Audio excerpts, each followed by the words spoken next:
ఉల్లిగడ్డల సరఫరా ముసుగులో గంజాయిని తరలించే ప్రయత్నం చేశారు. పోలీసులు వాళ్ల ఆట కట్టించారు.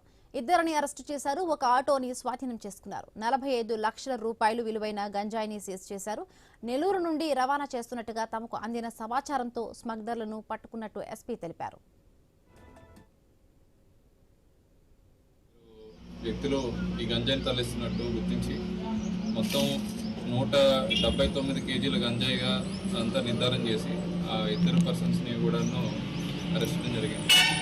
దీనిలోని ముఖ్యంగా మనకి మహేష్ అని చెప్పి ఒక ఆయన మనకి నెల్లూరు బార్డర్లో వీళ్ళకి గంజాయిని ఆటోతో ఇచ్చి అది ఇక్కడ సత్యసాయి జిల్లా బార్డర్లోని తనకల్లో లిమిట్స్ దగ్గరలో అతనికి డెలివరీ చేయమని అతనే వచ్చి కలెక్ట్ చేసుకుంటానని చెప్పి వెళ్ళిపోయాడు. ఇన్ ద మీన్ వైల్ వాళ్ళు అన్నమయ్య జిల్లాలో దాన్ని తరలిస్తుండగా మన టీమ్స్ వెళ్ళి దాన్ని ఇంటర్సెప్ట్ చేయడం జరిగింది.